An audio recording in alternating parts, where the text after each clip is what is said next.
Commerce classes. मैं हूं Tabitha और अब हम पहुंच चुके हैं tools of financial statement analysis chapter पर। अजीब सा नाम है ना, लेकिन नाम अजीब है, लेकिन ये चैप्टर बहुत सिंपल है। 4 मार्क्स की इसकी वेटेज है हमारे 12th के बोर्ड्स में। तो ये चैप्टर है क्या? हमें फाइनेंशियल स्टेटमेंट का मतलब पता है क्या होता है, यानी कि जिसमें हम प्रॉफिट एंड लॉस बनाते हैं और बैलेंस शीट बनाते हैं। अब देखो, अकॉर्डिंग टू 2013 एक्ट हम लोगों का फॉर्मेट चेंज हो चुका था, राइट? यानी कि बैलेंस शीट का फॉर्मेट भी चेंज हो गया था, प्रॉफिट एंड लॉस अब स्टेटमेंट के रूप में उसे बनाया जाता है। ठीक है, उसी चीज को हम यहाँ पे सीखेंगे, लेकिन टूल्स क्या है? टूल्स है कि हाउ टू प्रेजेंट, यानी कि हम अपने प्रॉफिट एंड लॉस को, बैलेंस शीट को किस तरीके से प्रेजेंट करेंगे। तो 2 टूल हमें दिए गए हैं जिसमें हम कंपैरिजन बेसिकली करते हैं या उसको प्रेजेंट करते हैं। तो 2 टूल्स में सबसे पहला है comparative and second is common size. यानी कि कंपैरेटिव मेथड में भी हम profit and loss balance sheet बनाते हैं, कॉमन साइज में भी हम profit and loss balance sheet बनाते हैं। तो आज की इस वीडियो में हम कंपैरेटिव मेथड सीखेंगे, कंपैरेटिव में profit and loss and balance sheet, right? तो कॉमन साइज जो है वो हम नेक्स्ट क्लास में सीखेंगे, तो इसको मैं हटा देती हूँ। है क्या ये चैप्टर? देखो, चैप्टर बहुत सिंपल सा है। मेन इसमें कैलकुलेशन है आप लोगों की कि आप कितनी जल्दी कैलकुलेट कर सकते हो। वैसे इसमें कोई भी सीखने वाली, मतलब कहते हैं ना कि जैसे हमने इतने सारे चैप्टर करे, बहुत चीज़ें हमने नई नई सीखी हैं, इसमें इतना कुछ भी नहीं है, मतलब इतना ज़्यादा नहीं है। ठीक है, तो क्या है वो देखते हैं। देखो, हमें बैलेंस शीट गिवन होगी, हमें प्रॉफिट एंड लॉस गिवन हो सकता है, हमें उसे प्रेजेंट करना है कंपैरेटिव रूप में। कंपैरेटिव रूप क्या है? तो उसका हमें एक फॉर्मेट दिया गया है, यानी कि चाहे हमारा प्रॉफिट एंड लॉस हो, चाहे हमारी बैलेंस शीट हो, हमें उसे कंपैरेटिव प्रॉफिट एंड लॉस बनाना है, कंपैरेटिव बैलेंस शीट बनानी है, जिसके लिए एक फॉर्मेट फॉलो किया जाता है। ठीक है, सेम कॉमन साइज है, उसमें भी उसका अलग फॉर्मेट है। ठीक है, ट्रीटमेंट अलग है। इसमें फॉर्मेट क्या है? हमारे टोटल 6 कॉलम बनेंगे। कितने कॉलम बनेंगे? 6 कॉलम बनेंगे। इसको हम ध्यान में रखेंगे। फर्स्ट कॉलम हमारा पर्टिकुलर्स का होता है। पर्टिकुलर्स में हम सारी हेडिंग्स लिखते हैं।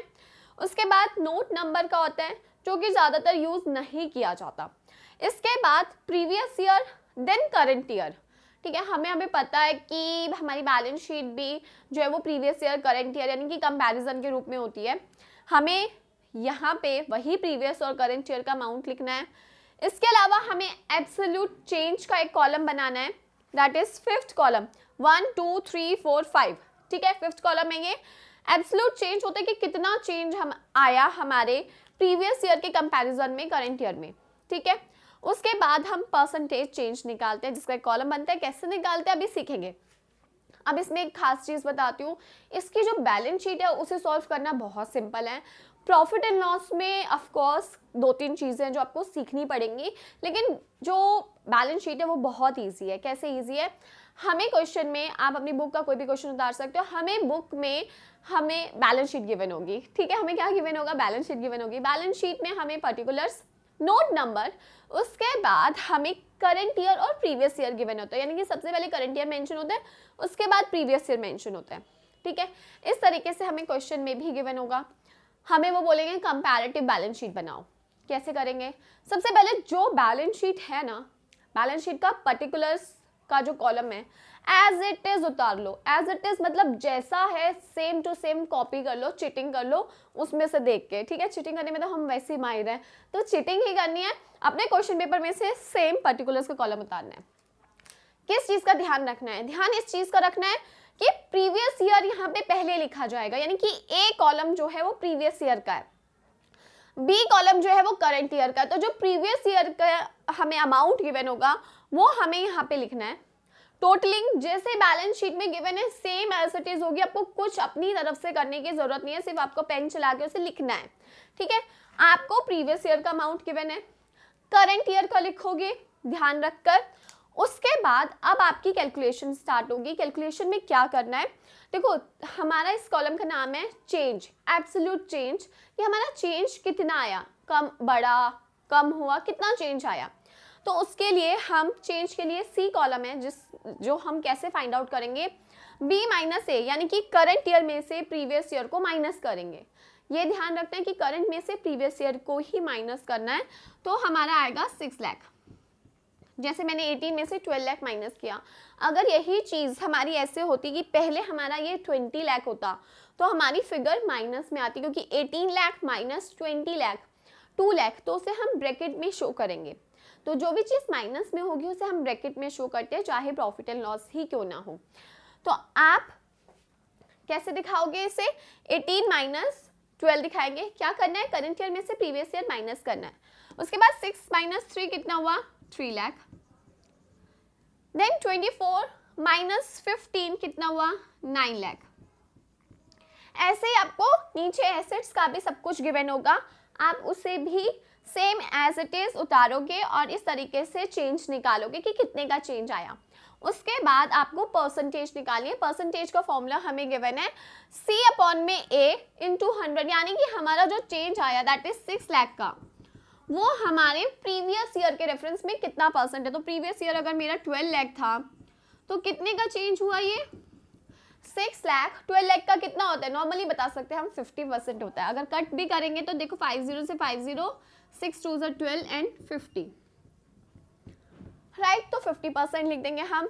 यहाँ पे है 3 लाख, तो 3 lakh divided by previous year, तो 3 लाख डिवाइडेड बाय 3 लाख पूरा कट जाएगा, तो चेंज आएगा हमारा 100% का।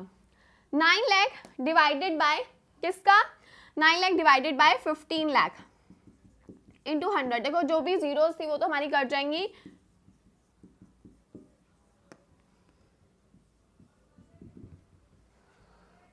तो ये आया हमारा 20 कितना? 60%। कट सही किया मैंने। 3 3 9, 3 5 5 2 60%। ठीक है, तो इस तरीके से हमारा ये आ जाएगा।